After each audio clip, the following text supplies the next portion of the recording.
ওয়ালাইকুম রহমতুল্লাহ। প্রিয় দর্শক, কেমন আছেন? আশা করি ভালো আছেন। প্রিয় দর্শক, কেন আবারও আন্দোলন যাচ্ছেন প্রাথমিকের সহকারী শিক্ষকরা? চলুন বিস্তারিত তথ্য জেনে নিন। প্রিয় দর্শক, দেশের সরকারি প্রাথমিক বিদ্যালয়ের সহকারী শিক্ষকরা আগামী সোমবার ৫ই মে থেকে কর্মবিরতি সহ আন্দোলন কর্মসূচি পালন করতে যাচ্ছেন। ২৬শে মে পর্যন্ত এই কর্মসূচি চলার কথা রয়েছে।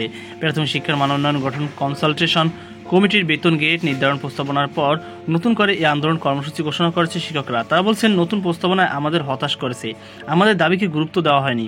প্রাথমিক সহকারী শিক্ষক ঐক্য পরিষদের ঘোষিত কর্মসূচির মধ্যে রয়েছে আগামী সোমবার ৫ই মে থেকে ১৫ই মে পর্যন্ত প্রতিদিন ১ ঘন্টা কর্মবিরতি, পরদিন ১৬ই মে থেকে ২০শে মে পর্যন্ত প্রতিদিন ২ ঘন্টা কর্মবিরতি, ২১শে মে থেকে ২৫শে মে পর্যন্ত অর্ধ দিবস কর্মবিরতি এবং ২৫শে মে থেকে লাগাতার পূর্ণ দিবস কর্মবিরতি। তবে এই আন্দোলন কর্মসূচির আওতামুক্ত থাকবে পরীক্ষা কার্যক্রম।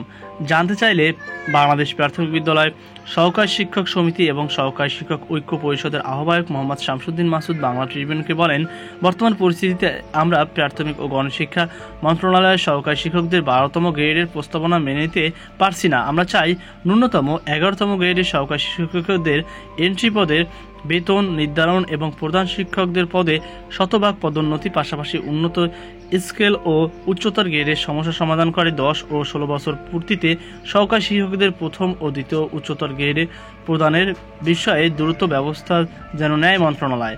সহকারী শিক্ষকদের দাবি, কনসালটেশন কমিটির সুপারিশে যৌক্তিক সংস্কার করে সহকারী শিক্ষক পদকে এন্ট্রি পদ দরে ১১তম গ্রেডের নির্ধারণ, ১০ বছর ও ১৬ বছর পূর্তিতে উচ্চতর গ্রেডে প্রাপ্তির জটিলতা নিরসন এবং প্রধান শিক্ষক পদে শতভাগ পদোন্নতি সহ দ্রুত পদোন্নতি প্রদান।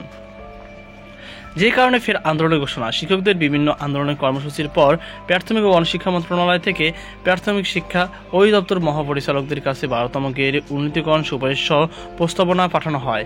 গত ২৪শে এপ্রিল মন্ত্রণালয় থেকে মহাপরিচালককে চিঠি দেওয়া হয়।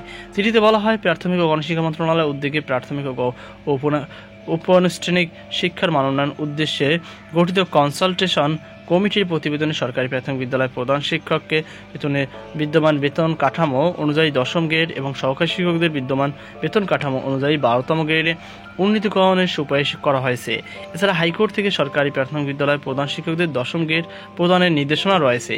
ঐক্য পরিষদের আহ্বায়ক মোহাম্মদ শামসুদ্দিন মাসুদ জানান, মন্ত্রণালয়ের যুগ্ম সচিব রেবেকা সুলতানা মহাপরিচালকের কাছে চিঠি পাঠিয়েছেন। ওই চিঠিতে মন্ত্রণালয়ের পক্ষ থেকে বলা হয়েছে, কনসালটেশনের কমিটির প্রস্তাব অনুসারে অধিদপ্তরের প্রস্তাব করতে বলা হয়েছে, যেখানে বেতন কার্যকর করতে বলা হয়নি। রাজধানীর ঢাকার মোহাম্মদপুর সরকারি প্রাথমিক বিদ্যালয়ের সহকারী শিক্ষক ও শিক্ষক নেতা খায়রুন নাহার লিপি বাংলা ট্রিবিউনকে বলেন, কনসালটেশনের কমিটির সুপারিশকৃত সহকারী শিক্ষকদের জন্য ১২তম গ্রেড এবং সহকারী প্রধান শিক্ষক পদ দুটোই আমরা প্রত্যাখ্যান করে আসছি।